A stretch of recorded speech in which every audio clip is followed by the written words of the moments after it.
There's no place to escape to. This is the last podcast. On the left. Side stories. From your glade. That's when the cannibalism started. Side stories. Yes.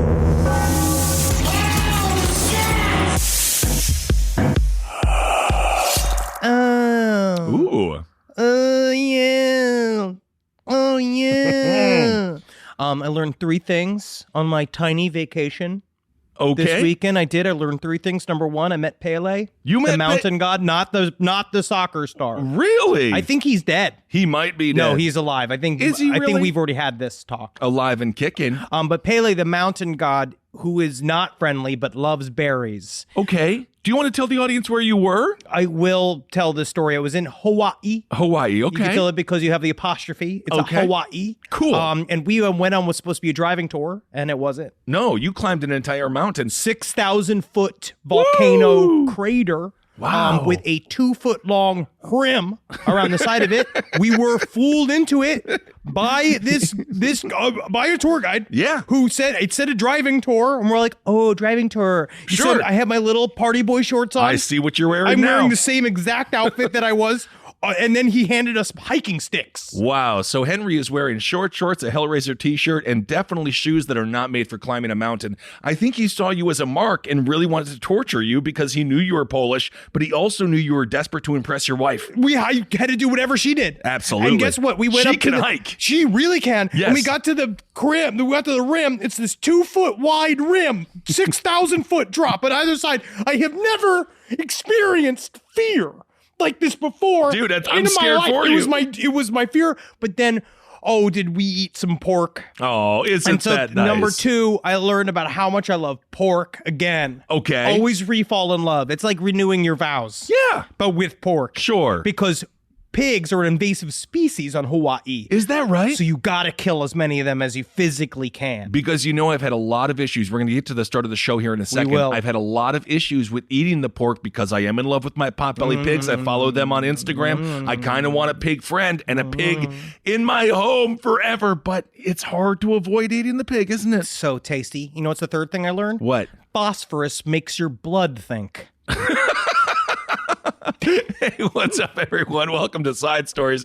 I am Ben, hanging out with the newly vacationed, yet somehow more stressed out Henry Zabrowski. Always more. Well, I'm so happy you survived your mountain climb. I can't believe this person took you on a mountain hiking trip. He looked at you. He laughed. His name was Taj, His a white name fella was- from North Carolina? He was from North Carolina, but by this point he's become full Hawaiian. His Okay. name's Taj. I want to say his last name was Pineapple. He played the nose flute for us. That was incredible. He also learned a thing where you're supposed to the ancient Hawaiian greeting is Yeah. that the breath of the nose is pure. No, I don't think so. The breath of the nose is pure because a man lies with his mouth breath. And a man also gets sick with the mouth breath. Yeah. Right? It passes, the lies and deceit come from the mouth, but the nose is always honest, pure air. So what you're supposed to do when you meet another Hawaiian back in the day, I'm not sure if I'm saying that correct. But if you meet another Hawaiian, you are supposed to stick your nose. Your nose is supposed to come together. Are and you you're lying? No, I am not. You're supposed to breathe in each other's nose airs because that's your most pure air. And then they call us, I think it was Hawaii, right? Because Hawaii is what they call us, Okay. which technically is sort of a slur for white people. Really? But not really. It's eased up. But they say that because that's without nose breath. That's what that thing means because we like to shake hands. I have no idea if you're telling me the truth or not. Taj could have said anything to us. I think Taj lied to you, and I'm not even lying. I think he was trying to have sex with your wife. It is very, We were all very too possible. scared to have sex.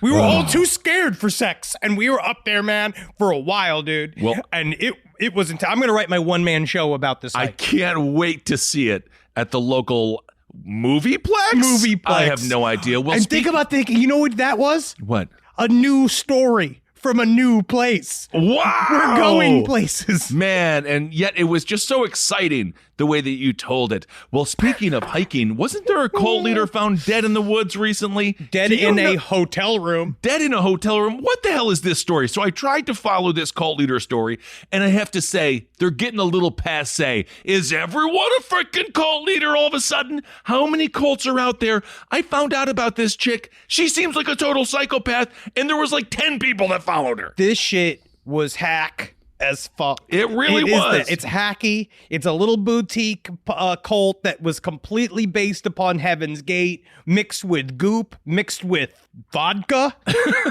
Because this woman is a cult leader of a group called Love Has Won. Her name was Amy Carlson, but she was found in Saguache County, Colorado. This comes from OzarksFirst.com. Whoa! And you always want to get in there first in the Ozarks, because otherwise, Sloppy Ozark Seconds is not a good website to look at. Ozark Second, it sounds like a fantastic dessert, but it is not. It sounds also like a horrible, horrible Christmas. So 7 people with suspected ties to the Love As One cult are facing charges after the body of their religious group's leader was found at a home in Colorado. Amy Carlson was this leader. Now, if you look up Love Has Won, first of all, there's an interesting, in its way, it's in its own Vice way. There's an interesting micro documentary about Love Has Won that basically shows that the cult, what they do is, we're just going to go ahead and call them a cult because they are. That's what they want to be anyway, so we'll just give them what they want. That's the worst part about cults nowadays is all the new cults are post-modern cults. So everybody has to acknowledge, you're like,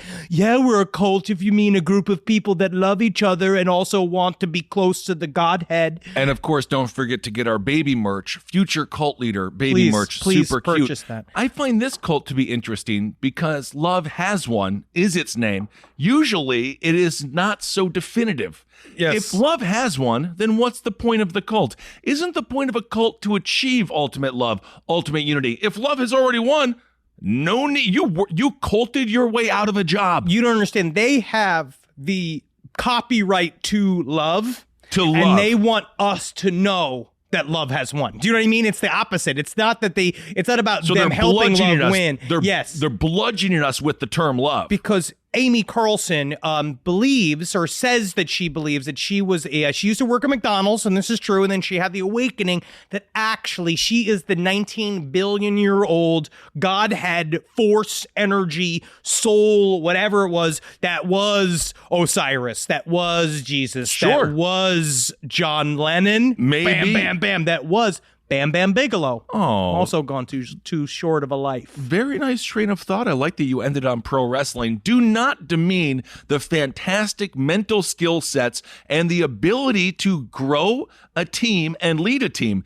When it comes to these McDonald's employees, you can learn a lot as you dip the McNuggets into the fryer and you see your reflection in the fryer and you realize, yes, I might be currently working at a McDonald's and no shame there, but I see in the puddle of oil my future self. What I can do. You know what I am? Cleopatra. And you are? And you know what Cleopatra is? Moving to Fry's because she did such a good job in the bathrooms. She absolutely is. Amy Carlson was known as Mother God by her followers. Very common. It's very light. She's a light cult leader to them where they called her mom. And she had a whole revolving circle of father gods, which must have been good for her. The last one was particularly tight. He was also charged with these crimes I have to figure out. So she was found dead in the home of the small rural town of Moffat, Wednesday, April 28th. The remains were found in a back bedroom, lying on a bed, wrapped in what appeared to be a sleeping bag. What appeared to be glitter-type makeup was smeared all around the woman's eyes. The body was decorated with Christmas tree lights and appeared to be set up at some sort of shrine. They were moving her back and forth as some sort of moving shrine to her life. I do like that they bedazzled her. It's interesting. They keep on saying how she was mummified, but if you look at this woman, Amy, she was just rotting. She was rotting, number one. And number two, she got so damn thin in her real life. And so I think that you're correct when you added the key 4-letter word in this entire thing, which is goop. I believe when it comes to Mother God, Gwyneth Paltrow has secretly funded all of these cults, not with actual monetary money, but with spirit energy. Yeah, and she also helps them get, I believe she said she had some kind of like silver nitrate. I forget what the thing that they found in her system. It doesn't really make any sense. So I guess that's what you want. But she was so decomposed because they don't know. It seems to be she'd been dead for a number of weeks. Yes. And they said that her lips were visible through her teeth were visible through her lips. And I guess they were moving her around. The way that they were found was essentially someone had to go. According to the arrest warrants to the 7 people, Miguel Lamboy, 42, was believed to be part of the group, opened his home to members when they needed a place to stay on April 27th. Oh, that's nice of him. They brought their dead cult leader with them. Oh, this is like, this is a little bit like European Vacation. Remember when they put the grandma on top of the car because she was dead? But yes. But it's different, though, because it's not a movie and Chevy Chase isn't there to add some levity. But Chevy Chase in real life is there to never add levity. No, he's very mean, apparently. But you know what? He had a tough childhood, so I give him some sympathy. Please forgive him. Forgive him. So Lamboy, he left the house, right? This is what he says. So he says, I just wanted to have these cultists stay at my home because I love them. Lamboy left the house and he returned to find the body of whom he knew to be what he said, Leah Carlson, which he changed her name to Leah for some reason. Oh, it's got to be some Star Wars some thing. Bullshit. Lamboy said the body appeared to be mummified, right? So he's just it's just thin. Is this on the Airbnb? Like, are you allowed to bring a corpse into a thing as long as you okay it with the super renter? I love the idea if it's a fake corpse and if it's a spooky Airbnb for a fun Halloween weekend, it sounds great. But this wasn't that. I mean, according to this dude, he said he came in and he was so distressed by seeing this corpse that he tried to leave his own home with his son, but the group would not let him take his child. Lamboy then went to the Salida Police Department to report the dead woman. So this is where it gets a little bit less fun because there are children involved. Oh, of course. Evidently at the home, there were 2 children found, a 13-year-old girl and a 2-year-old boy. So the 7 people have been arrested on charges of abuse of a corpse and child abuse. Now, I will say the former, when it comes to abuse of a corpse, I don't know if they abused it. It seems like they put glitter all over it and worshipped it like a god. So I'm not sure if that's really abuse of a corpse. Yeah. They didn't shove a bunch of whiskey bottles up its ass and, make some bizarre fountain out of it. I think they did nothing wrong when it comes to the corpse per se. Well, I don't know. It's more of the child abuse, I think. I think they're looking at the scene. This is what Amy wanted. You tell me this is not what Amy wanted. This is so Amy. They looked at the scene. This is so Amy. And they were so Amy. And they were like, how do we put these people in jail? They were like, what do we do to get these guys in jail right now? And so they just created a reason. Side stories, lpotl@gmail.com. Is this okay? So we know that Amy wanted to. This is Amy's perfect death. Well, she's still worshipped. I don't think this is abuse of a corpse. When I think of abuse of a corpse, I think of something like what Ted Bundy did when he went and inserted his penis in skulls and all the fun stuff. Yes, all of that. That's abuse of a corpse, an unwilling victim. This woman, do we know how she died? I think it was like natural causes because she got too skinny. If you watch the video, so the thing is, you can kind of chart a little bit of what this woman's life was like if you go to, because their YouTube channel is still up for now. Love Has Won on YouTube. How many are we looking at? How many followers? Nothing. It's got like 7,000 subscribers. So they are not a big group. If you look at their groups, there's only like the most that some have is like a couple of thousand views, but mostly it's because of the heat that the cult has gotten since finding this dead woman's body. Right. If you watch this one video that's like 10 minutes long, I think it's important for everybody to do this whenever you really want to like see what's all the hubbub about a cult. And if they have footage, go look at it. They always do. They always do. Watch this 10-minute video that they have, which is called God's Most Recent Visit to Share Her Story, which is Amy, who they call God, right? Because to them, Amy is God that comes from a long line of these souls that came first birthed from Lemuria. And she tells the single worst story I've ever heard about her watching Wizard of Oz on TBS, and she's surprised by the trivia. The story takes 10 minutes long. She does for no reason. She takes full-on laughter and applause breaks. She is literally carried onto camera and off by her tight father god, who comes in, who's just like one of those, he looks like a surfing instructor who never left. That might be Taj. And this dude loves her. He put her into a chair. He's the friend. Can I ask, what was the trivia? Because the amount to try to describe how mind-numbing this fucking bullshit story was, where she said she was watching Wizard of Oz with her son, and she opened up her novel to talk. She opened up her journal to talk to her angels because her angels transmute things to her, and her angels. She was like, and I was trying to watch this thing, right? And I was like, come on, and they're trying to tell me something. I was like, I'm trying to watch this movie, right? And she goes, and like the angel told me to write down what you don't need the red shoes. You were born with the red shoes. Wow. Well, that is powerful. The trivia came up and it said, what do the red shoes represent in Wizard of Oz? And then she was like, oh my God, it's like I asked a question myself. And then they have a 2-minute long laugh break. Well, I think that we'll have it in Grundy County. Absolutely. Well, I think that's just fantastic that she had a good story to tell, unlike your story about when you went to Hawaii, because how fascinating was that? So I will say this. When it comes to this cult, not everyone thought that this was just some fun-loving lady. She looks innocent enough, kind of. Also kind of looks like a cult leader who will cut off your genitalia and shove them down your mouth like you were in Vietnam. Apparently, she brainwashed a lot of people and then, like all good cults, took all their money. That's the problem with all of the spirit energy cults. It usually takes a lot of real money energy to fund it. And then it seems like, I don't know what she was spending the money on, but this is according to Chelsea Ann Renninger. She was talking about how her sister joined the cult. And she said, for those who know my sister Amy, I wanted to let you know we found out yesterday of her passing. Please pray for us and the people involved in this awful situation. We're choosing to remember who she was. And who she was in our life on a regular basis. The person that you met was not the person who she was. She decided that she wasn't whoever she was. She wasn't your sister. She was, quote, Queen of Lemuria, and Donald Trump was Mom's father in Lemuria. Well, isn't that nice to think about? That's a past life that she did. That is so nice. Yeah, that's what her sister says. She says it was not who she was on a regular basis.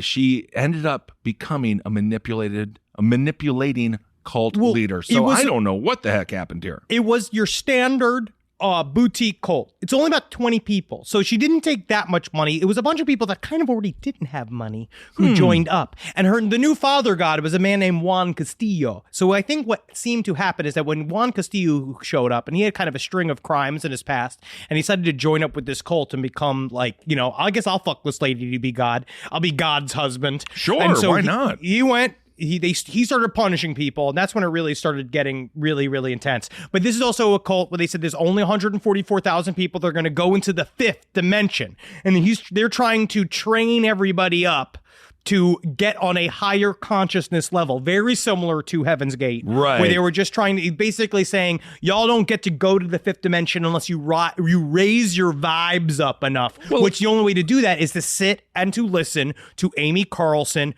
fucking prattle on at you every day about nothing. But also, the Wizard of Oz story was pretty good. Fantastic. I mean, you should see her 20 minutes on crackers. And then she, at night though, Mom, because she didn't believe in drugs, no drugs, right? Of course. But she suffered from some pain. It might have come from cancer or something, who knows? Where she had to take God's medicine, which was her 10 shots of vodka every night. And if you watch that Vice documentary and you watch some other footage of her getting hammered, she gets that sort of evil, like white woman hammered. 10 shots. It's a significant amount of vodka. It's a lot of vodka. She looks like she weighs about 118 pounds. Yes.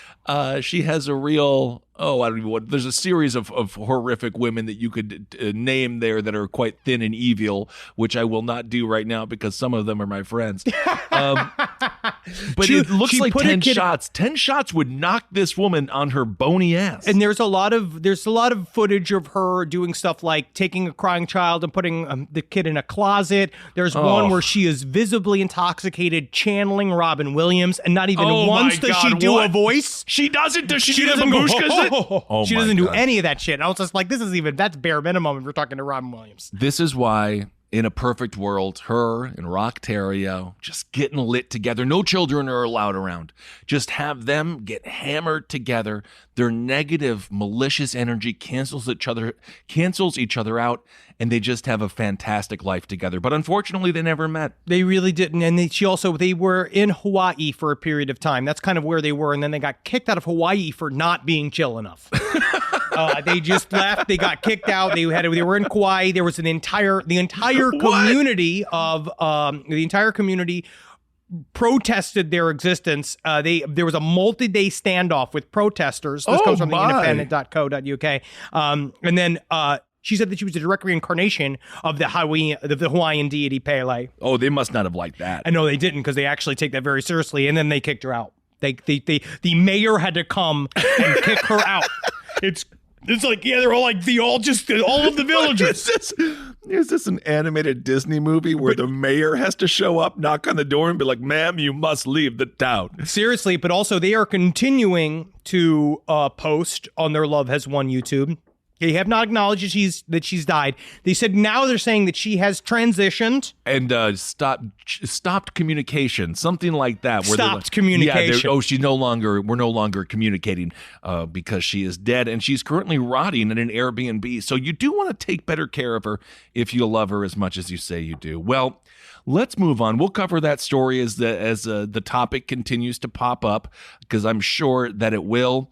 One bit of an update here. Prancer, the demonic Chihuahua, has been adopted. We saw that. We should have talked about this last week, but I was so excited. Prancer looks very happy but irritable, and his new mom seems to really love him, and he seems to begrudgingly take little kisses. Yes, we follow him on Instagram. I think, is it a boy or a girl, Prince? I believe it's a man. Well, whatever it is, it's a Chihuahua, so who cares? But either way, it still does not like men, so hopefully it's a test for any man who wants to date the owner of Prancer the Chihuahua.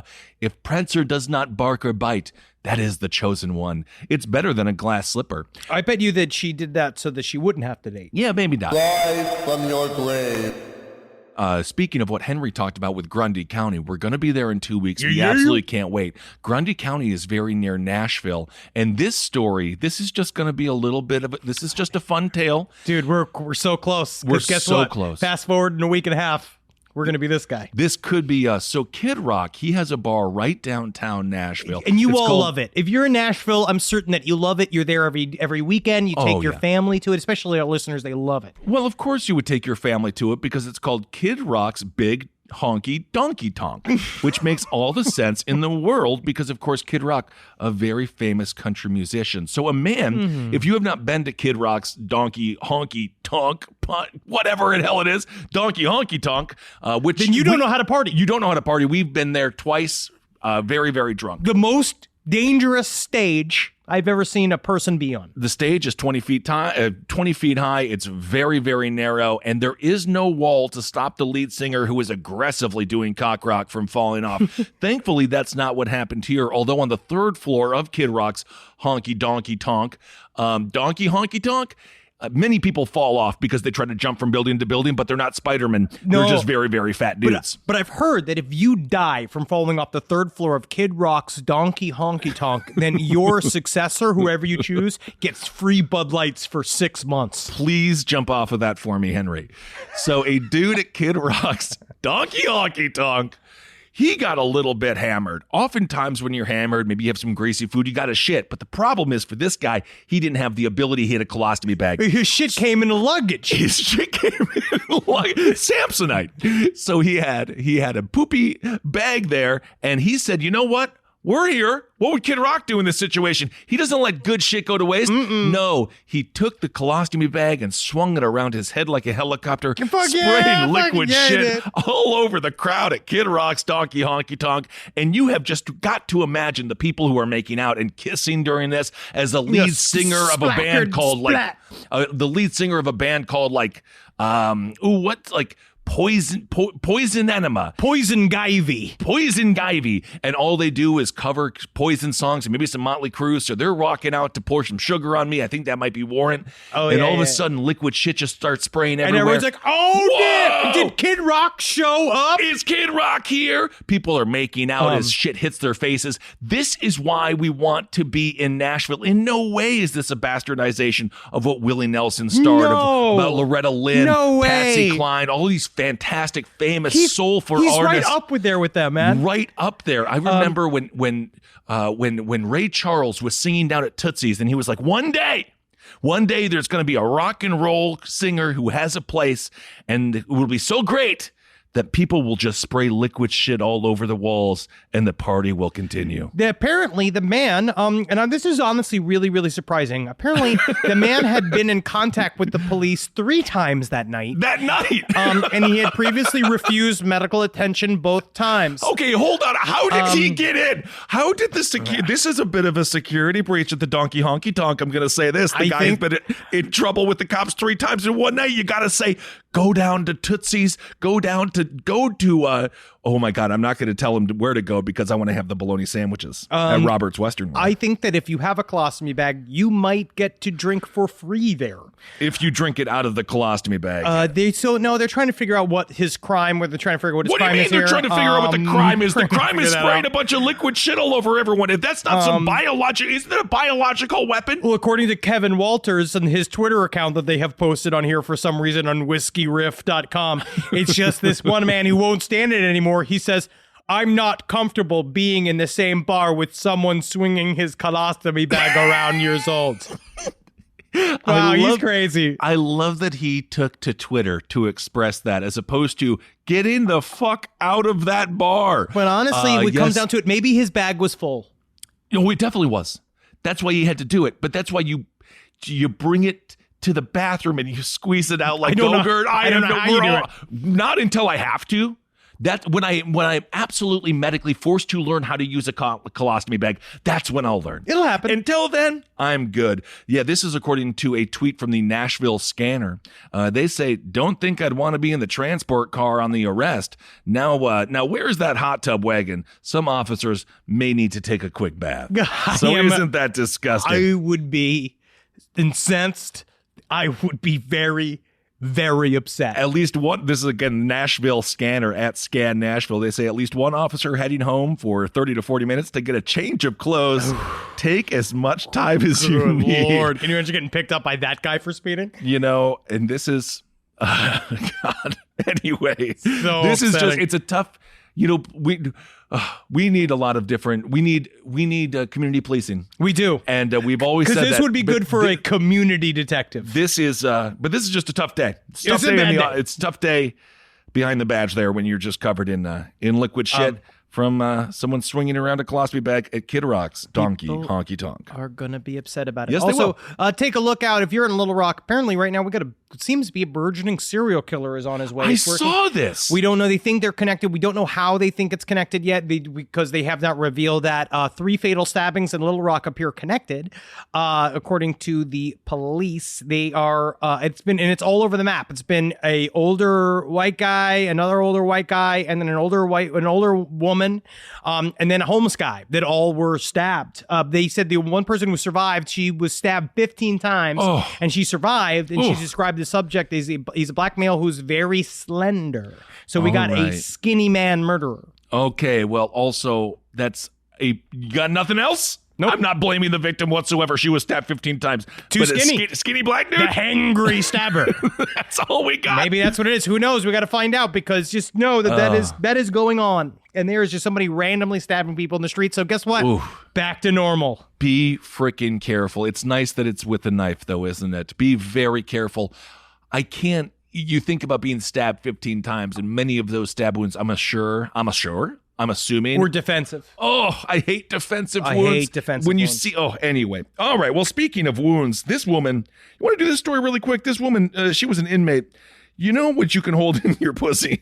I didn't know how much you could hold in your pussy besides A human baby. So this woman, that's in the uterus. When it's in the pussy. That's in the womb. By the time a baby gets to the pussy, sidestorieslpotl@gmail.com. If you're a woman who's ever had a child and know anything about it, how long does the baby stay in the vagina area? Or is it by that point, is it moving so fast that it's got to come out all the way? Well, we can ask our very soon-to-be future fathers. We'll ask them. And we should probably ask their mothers, but we're going to ask it in such a crude way. We'll ask the men. Yeah, I never want to upset them. Was it fast? So does it slap out or does it scream out? When does it get a job? So this woman in Missouri, she was sentenced to 10 years in prison. Now, I don't know if that is just or not. It seems like a long time. But she smuggled a loaded gun into a prison or into a local county jail in her vagina, and she had it in there for quite a while. 17 days? 17 days she had that gun in there. 22 caliber revolver that was fully loaded with 5 rounds. Now, to be fair, as you can see from this picture, this is coming from the smoking gun. It's a relatively small gun. It's smaller than you'd want it if you needed it. But yes. It's just small enough if you're asking someone you know to hide it up their pussy. So the woman's name was Amy Wilhite. Or Wilhite. Wilhite. Amy Wilhite. Well, Amy will hide a gun in her vagina, that's for sure. So she had it in there for 17 days, and then I guess guards discovered it. It was wrapped in plastic, and they removed the firearm from her body, and I guess... I don't know. I guess she tried to conceal it in her personal belongings. It must have slid out at some point because they said they did the full strip search, which they didn't find her. Because I honestly think it would be difficult to find it on a person if you were just looking, because you got to do the bend over and check. But I don't think they stick fingers up there and look in there. They got to get the guy who does that casting couch. He knows how to. I've seen. Yeah, that's what he's always like, bend over at your hips, and very invasive. A whole series of different medical things happening there. So she got 10 years, and. But she said she was holding it for somebody else. Yeah. So I would she assume, was just a delivery person. And I would assume this gun, this kind of pussy gun here, that would probably be pretty lucrative to sell in prison. I imagine. Or it's at least a great show. Although, yes, very Florida. To be fair, that little gun like that has limited bullets. I feel like a shank is still just better. I think that's to send a message. You got a 22 caliber pistol, because honestly, you're gonna have to push it up against somebody's fucking dome and pop, pop, pop. Or it's just about just showing the fact that I'm crazy enough that I got my main side bitch here to bring me pussy gun, because that's how far my reach goes. You don't think I can't touch you from here? Well, that is very true. There is now more access than ever before when it comes to people who are incarcerated expressing their life because of social media and because of telephones. So maybe this woman did have some contact with the outside. She knew she had to bring this gun in, and now she has a lot of time to, I guess, stare at the wall and check her pussy for more items because she has 10 years. Honestly, the woman that tried to get the gun from her, I guess the woman that she was bringing the gun to inside of jail technically didn't see any jail time whatsoever, but she did as the gun mule. It is so bizarre. Come on into the gun store, and it's just her vagina. Well, that is, I feel it's a New Yorker cartoon. Come on into the... What does this one mean? Anyway, so that is a strange little tale. Very strange. I don't know if she deserves 10 years or not, but nonetheless. She got it in there, man. She somehow got that gun in there. Live from your grave. I want to talk about this update on this story, this Ronald Ilg story. Do you remember last week we covered this? This was this weird thing about the doctor trying to, from Spokane, I think someone corrected me on that. It's Spokane. Spokane? Not Spokane. No, we got corrected, as always. I thought it was Spokane. Well, we're wrong. There's an E at the end of it. If it's spoken, anyway, I'm not going to go filled with rage. Okay. Filled with rage. All right. But he tried to go onto the dark web to get a hitman to kill his wife, right? Yes. This whole story, and then it turned out it was all fake, and he said, I want you to give her heroin and convince her to not divorce me, even though he had a girlfriend in Mexico. Yes. But apparently there's a lot more information coming from this so-called girlfriend in Mexico. He wanted to take this trip to Mexico with his girlfriend. This was Ilg, the man. And the girlfriend found out that he was trying to plan the kidnapping and the drugging of his wife. And she got so upset by it that Thank she God. challenged him. She challenged him with a text saying, "You leave me alone. I'm scared of you. Please don't hire someone to hurt me or my family." And then Ilgs like says, "That stuff is all fake. And I've known it's all fake. It's all fake. I didn't do this." I don't know. And she's like, "You hired someone to hurt your wife from the dark web using Bitcoin. You stop now. You leave me alone forever. I'm scared of you." They then continued to go on vacation together. What? Oh, yeah. I don't know what happened, but she said while there, she said she found Ilg's burner phone that he used to contact people on the dark web. And then she said he threw his phone into the hotel pool because she thought he might have the phone so he could talk to other women. She was just jealous of him. That's the problem? That's what she got mad. He said What they about got the into a murder fight. for hire? Well, apparently they had told this whole time she was under a sex slave contract with him where he had signed this is a girlfriend, yeah. The document was shown in court. In it, slave signs her rights away and, quote, unconditionally accepts anything the master chooses to do with the slave. This is the same shit they did at Nexium. What the fuck? Never sign a slave contract. Also, if you are in one right now, it's not legally binding. Feel free to step away from the slave contract. It is not something that is mandated from the government. It is not legal. There was no notary. There was no notary public that went to go stamp it. Just get out of your slave contract. If you are in one right now, please God. Unless you are happy in it and the other person isn't killing people. It's really not that possible. I don't know. Ilg pricked her finger and forced her to sign the master slave contract with her blood. The document also shows Ilg signed the contract in his blood, including in that contract an agreement that the slave agrees to any punishment, whether it was earned or not. And the FBI said one of the punishments was to put her in one of 2 concrete holes in his Spokane yard. Okay, so this guy is obviously a total psychopath. It's interesting. His last name is Ilg. It reminds me of Charles Ng.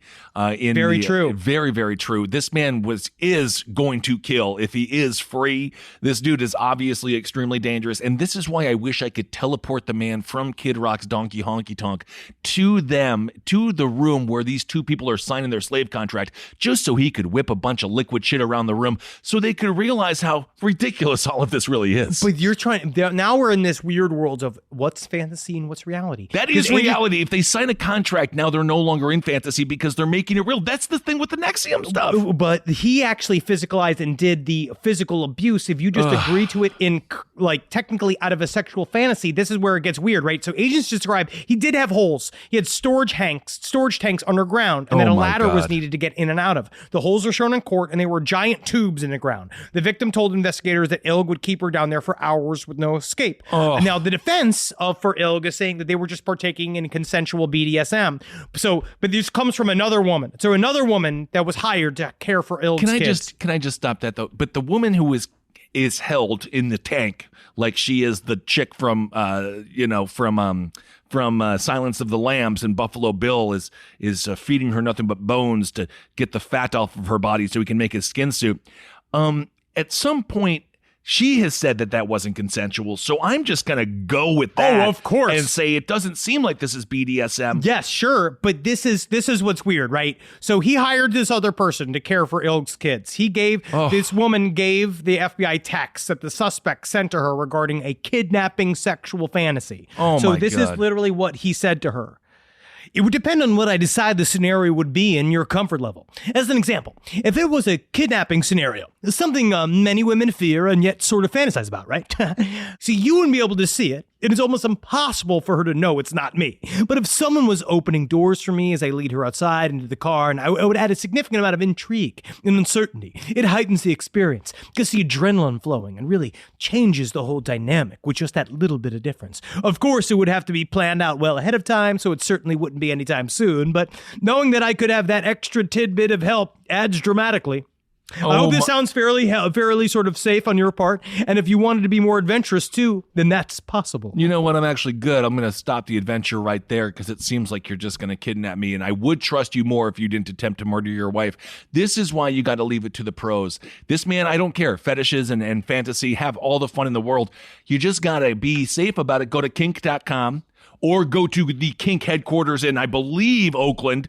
Go to the pros because it seems like they were dabbling in some dark fantasies, which, again, totally fine. I just don't trust that guy. But Ilg is trying to do the Cannibal Cop defense now of like, I'm just an Imagineer. Yeah, but Cannibal Cop also did get sentenced and found guilty, and he will always be the Cannibal Cop. Thankfully, he is finding people that enjoy the fetish with him. Yeah, I guess you just community said outreach program. He's on like turkeydate.com or something like that, where everyone pretends to be like Kramer when he was very... Entree.com. Yes. Oh, entree.com. Entree, indeed.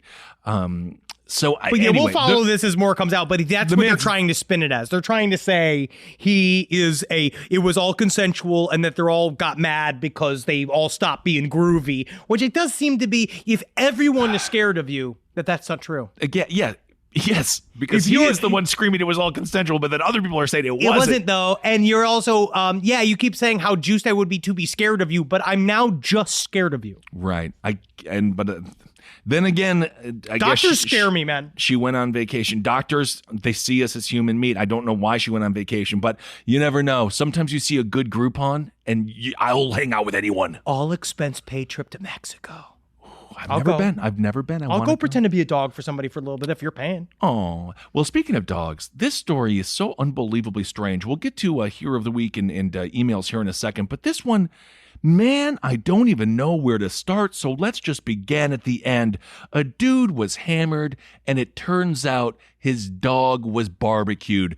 So this fella, he's a Russian dude. His name is Nikolai, and we're just going to leave it at that because I'm not even going to attempt to pronounce his last name. Nikolai, he was found extremely lit in his Northampton Township home. This was in Pennsylvania. Officers say he was, quote, incredibly intoxicated. And this is Pennsylvania, so they know intoxicated, so incredibly intoxicated. He sort of looks like a divorced ventriloquist dummy.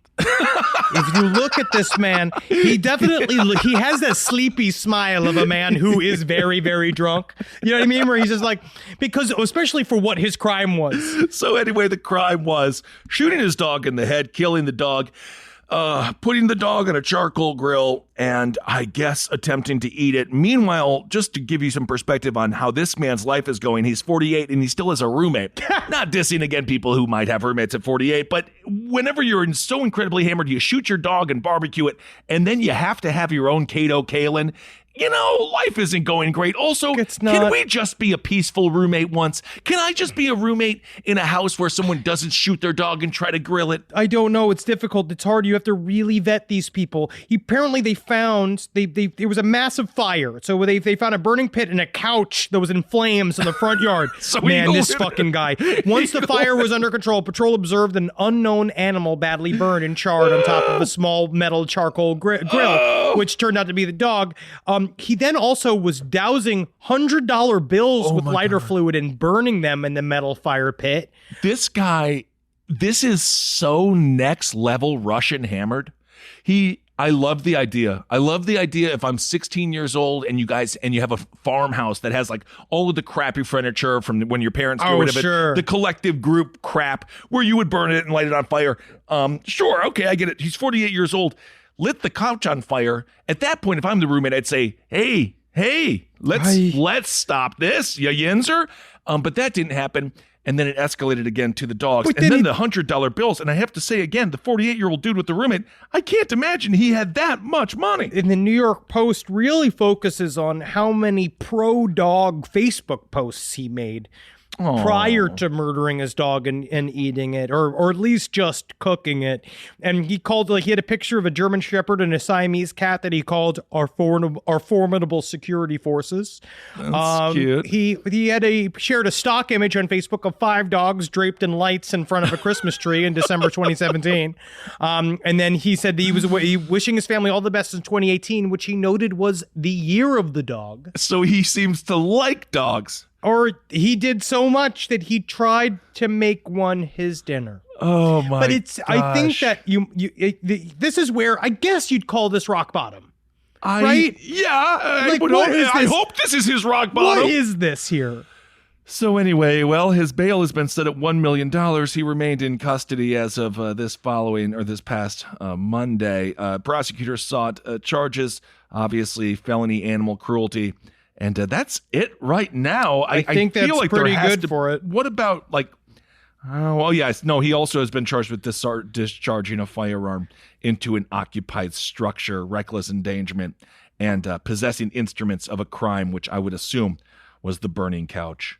Okay. Well, there you go. You know, what are you going to do? I'm glad, but we're back on. We're back. Because we had 1 week off from animal crimes. Yeah. Now we're back on. Good work, I guess. Bad work? What's wrong with all of us? Definitely bad work, because the dog is super cute and probably didn't need to be burned. I am going to save all of this new UFO information because guess what? We have all of this new UFO shit coming out, and I'm not going to burn it for you because it might be included as a part of my live show presentation, and I'm not ready to start it yet, to start really talking about. I got to condense all of this, but the one big, massive UFO hot topic that dropped this weekend, it's all over the internet again, is that ex-Senator Harry Reid has straight up said, I was told that Lockheed Martin had chunks of a UFO somewhere, and he was not allowed to look at them. And Senator Harry Reid, of course, a little bit reputable on this because he is the one who said that there was a $100 million program, and he had personally led the way to finance that. So yes, former Senator Harry Reid. And he's been fighting for this information, and he was blocked from seeing it.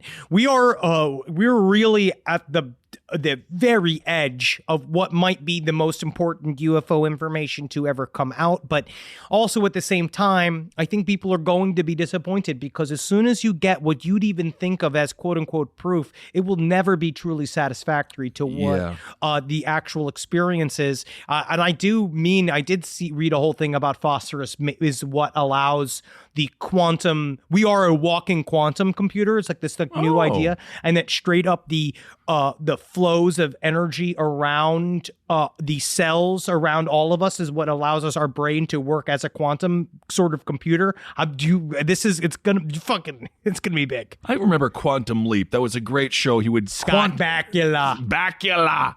All right. Well, we will cover more UFO and all the extraterrestrial things next week. It is extremely bizarre to see air quotes mainstream media. I'm going to go right ahead and call it lamestream. Thank you. But it is strange to see them cover this, and the way that they do it. It's just, anyway. If you have trust in the corporate media, that is a problem. Because anyway. We just don't know what the hell is happening. I guess that's how I feel. I feel like, especially over the game really changed last 4 years. Yes, it did. And then in terms of like why they would use transparency, quote unquote transparency, also as a weapon. Weirdly. And who is this information for? There's the other part of it is I still feel like a lot of this reporting is not even for the citizens of America. I think it's for the Chinese and Russian governments to look at. I think that, who knows? I feel like we're going to learn a lot. But until you actually experience a UFO or whatever this intelligence is, I don't think you're going to have the whole story. Because again, I don't think that there's any way, shape, or form that this is just about a ship from the moon of Saturn landing here. There's something else that's also a part of this story. And just saying this nuts and bolts part of the story, saying that these are travelers or like something that came from it actually still shuts down whole alleyways of thought about UAPs or ultra terrestrials, whatever you want to call them. It doesn't allow that. And maybe that's also, there's a side game here, because again, if you reduce the phenomena to just something entirely physical, what it can do is it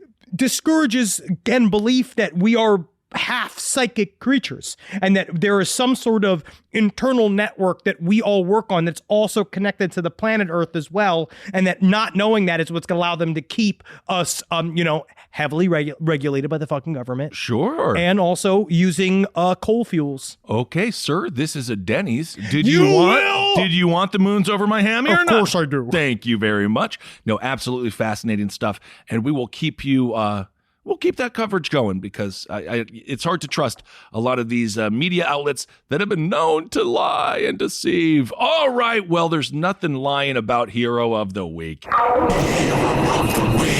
Here we go. This is just an authentic, true American hero. A baby fell into a bay in Maryland. It was ejected from its car during a crash. Look at this car. Holy fucking shit. This car got wrecked. So Maryland fire officials, they are crediting a good Samaritan for saving a child's life after the infant was ejected from a vehicle during a car crash, and it sent the baby flying into the body of water. However, we don't know the name of the fella, so he's like a superhero, kind of. Or at the very least, in this article, they don't say his name, so he's a mystery man, but he is hero of the week. So he jumps into the water, he grabs the baby, and he saves the baby's life. Now, the baby does have some injuries. It was airlifted to Johns Hopkins Hospital. Authorities soon discovered that, quote, one of the pediatric patients was ejected from the car, teetering over the guardrail and landed into the Assawan Bay following the crash. However, the infant was luckily rescued by the Good Samaritan who jumped over the guardrail and into the body of water, officials say. Following the heroic rescue, firefighters secured the dangling vehicle with rescue tools, and paramedics, quote, treated multiple priority patients. So we don't know who this man is, but he's the hero of the week. Wow. Because I have to tell you this, Henry, would you jump in after the baby? I would. You think so? I try to. I'm not a good swimmer, so I probably end up dying. Then we have 2 babies dying. Yep. Mm-hmm. It'd be babies saving babies. Babies saving babies. But of course, I would try to. Every once in a while do believe that as a Satanist, much like how Tom Cruise believes the Scientologists always have to pull over. You want to relate yourself to Tom Cruise? You mean the #1 movie star who he's a bankable talent for the industry? Bruce Springsteen isn't part of any cults, and he stops over and helps pedestrians. I would go in his car as well. Okay. I think the two of them should get together and learn from each other. But also, I believe you're supposed to stop and you need to save some people, except if I'm really hungry, if I have to go to the bathroom. That's where I look up for myself. I'm trusting Bruce over both you and Tom Cruise. Anyway, be careful when you're driving on these frickin' I am so scared of bridges too. So just be careful, because this car damn near, almost like that South Park episode where the kids are on the bus and then they meet the big monster. It's like that. And so also, if you're a parent, all of a sudden you get into an accident and your kid flies out the window and into the water. That's scary as fuck. I got into a small fender bender the other day. It cost me a couple grand, but you did? Yeah, pulling it on my driveway. Really? Yeah, nice guy. Who hit you? I hit them. What'd they do? They weren't looking. You weren't looking. He was parked. Wasn't even there. That's actually, what a nice story. Yeah, isn't that nice? All right, here we go. I want to, first of all, what I love is that this week we covered Black Eyed Kids. Yes. Last podcast. And we got some good Black Eyed Kid stories in the mail, and this is all what I love about this phenomenon. Like, I don't think we kind of talked about it a little bit on the show, but these stories are still happening, so people still see this shit. So let's see how creepy this gets. Here, this is some listener emails. All right, thank you so much. So this is from Seattle, and this happened outside of a place called Beth's Cafe that has got a big shout out in this email. Apparently, Beth's Cafe is supposed to be delicious. Beck's Cafe or Beth? Beth Cafe. Okay, check it out. On the side of Beth's Cafe, there's a narrow passageway between buildings which leads to the back alley. There are a few apartment buildings back there, as well as a small parking lot for the restaurant. The night in question, I was having a somewhat late night meal with some straight edge friends of mine, so I was stone cold sober. We were walking to our cars in the alleyway when I noticed a little girl between 4 and 6 years of age standing at the end of the alley. She was standing still, straight ahead of our small group, about 100 feet away. She was wearing a big baggy white t-shirt like the kind you wear to bed as a kid. She had no pants or shoes on a cold, damp Seattle night. One of my friends wasn't paying attention, so I yelled, "Holy shit, there's a kid!" As soon as I said it, she walked out of direct sight to a concrete ledge which led down to a ramp for a parking structure under an apartment building. She then stared directly at me with fucking black eyes and jumped off the ledge. What? It wasn't a very high distance, but it was high enough that a kid that age would get hurt if they jumped. So I ran for the ledge yelling, "Holy shit, holy shit." And when I got to the ledge and looked down there was nothing. There was nothing. I was totally shaken up and asked my friends if they saw her, to which they replied with different forms of, "What the fuck are you talking about?" Well, it's a straight edge thing, so there's going to be a lot of skeptics there. But you know what? The interesting thing is, would she prefer to see a child splayed out, covered in their own blood on the concrete? It's almost nicer that nothing was there. I mean, for her, yeah, sure. Because then you got to call the police. But you just got visited by a BK. Woo! Here's another one. Some years ago, I worked at a tourist attraction in Hershey, PA while I was in high school. Let me guess. Is it Hershey Adventure? We know it's cool, but I love that spot. We all love it. I think we love Hershey Park. I love Hershey Park. I think that's the only one in Unless Hershey. it was like the fuck stump in Hershey. In my time working there, I saw and experienced a lot of weird shit. Ranging from what at the time what I thought was a gentleman with elephantitis of the balls. To meeting tiny little precious Joan Rivers, who was performing at a nearby venue. Love her. I heard she was fantastically kind. So here we go. I worked in the entertainment department, acting and doing costume character work, pretty much anything to keep guests happy and entertained. On this particular day, I was working as a greeter to visitors entering an attraction. After I sent through a previous group, I turned to start my perky spiel to the next family. I was stopped, like I couldn't speak. I'm sure it was shock, but I locked eyes with the child in the group who had pure black eyes and olivish gray skin. It was like nothing I'd ever seen. It looked so unnatural, like muddy paint water. I tried to shake myself out of it and continue on. Like I said, I've seen some shit in my time working there. But in this instance, I couldn't stop staring. It felt rude, but what else could I do? I'd convinced myself that this is some sort of syndrome or disorder and I need to knock the fuck off and continue doing my act. I hope that all of this is what he's thinking and not saying out loud. The little boy was with a family that looked typical enough. A couple of parents, another young boy, though he didn't look like anyone else, so I just assumed it must have been the son's friend. But it was like the rest of the family didn't acknowledge him. As I was finishing my scripted dialogue and about to let them pass, he turned to the boy and said something inaudible to me. But I noticed that he had pointy teeth.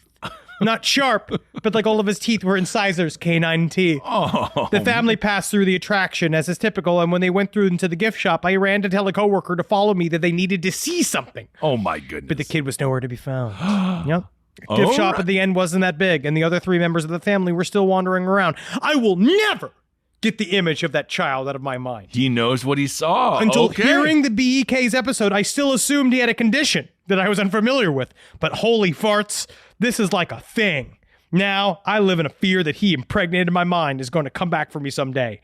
Yep. It's very possible. Also, like the use of holy farts. Haven't heard that in a long time, if ever before. So fantastic.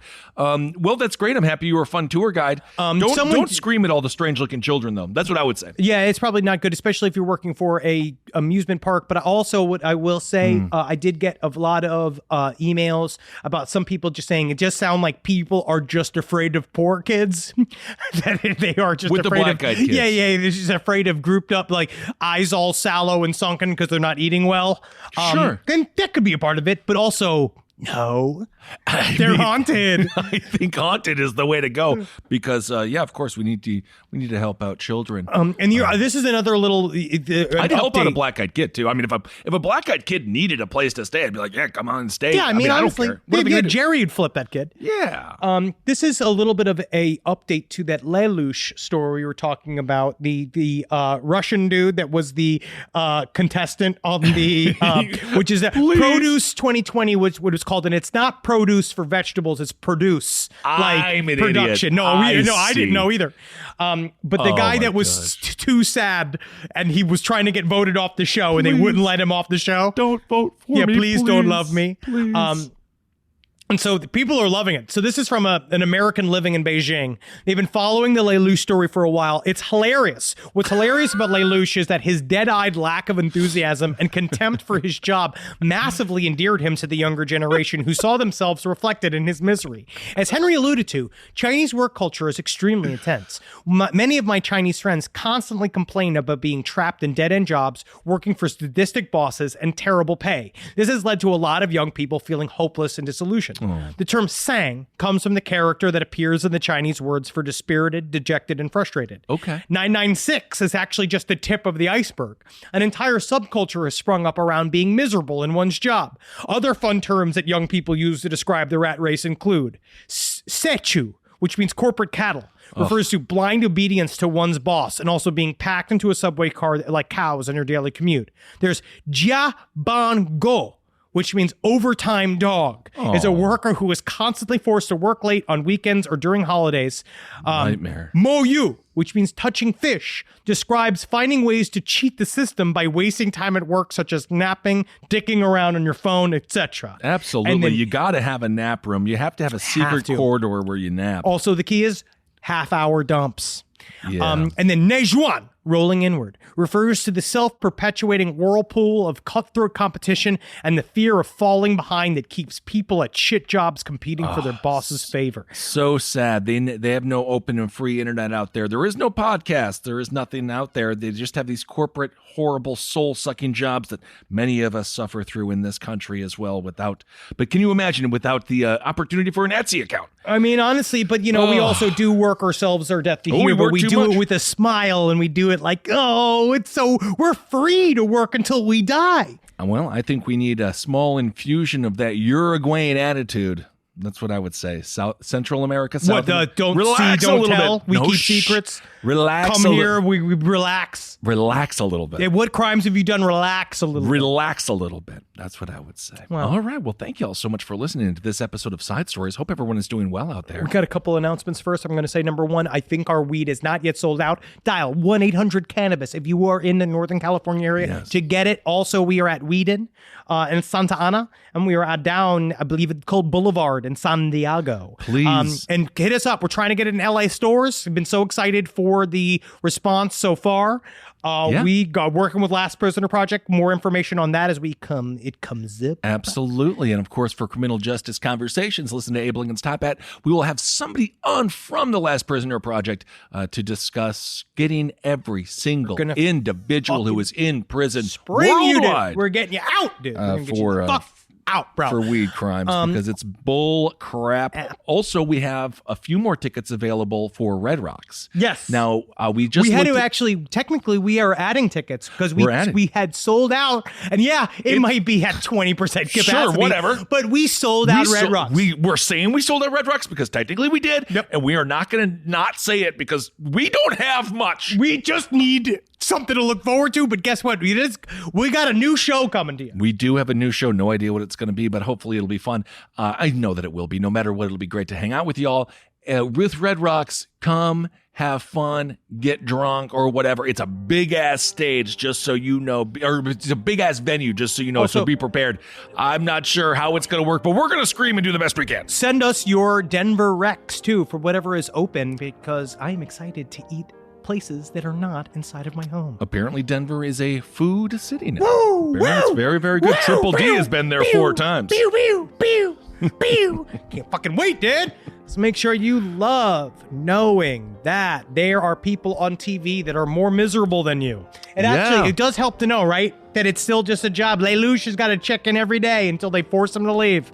The grass is always greener. I would not want to change places with any human being, whether they be richer or poorer or whatever. And that's the way all of us have to feel. You got to live your life. You got to live your life that was given to you. But also, guess what? You might be given one shade of life, but sometimes you got to choose to live a new life if you need it. Sure, if you got to break out of that life. You got to make your own life. Not like go on the lam after killing your family. Is that what you're referencing? You can. No. Okay. But laugh, knowing that they'll never find you, and that if you go into a small town and you just change your name and you become a short order cook, you can live anonymously for 20 years before they even think of coming and look for you. If you committed the murders in 1953, I have a feeling they'll find you. It's more difficult unless you go to Waikoloa, where the Mai Tais flow free. How much drinking? Did you do a lot of drinking? Yeah. How were the Mai Tais? Absolutely fantastic. Yeah, I'm excited. I'm burnt. You look good. You can't see my shoulders. Oh, yeah. Look at that. My shoulders, I'm all burnt. You flew too close to the sun. All right, everyone. Thank you so much for listening. Hail yourselves. Hail Satan. Magustalations. Hail me. Be safe out there. Yeah. Be safe out there. This show is made possible by listeners like you. Thanks to our ad sponsors, you can support our shows by supporting them. For more shows like the one you just listened to, go to lastpodcastnetwork.com.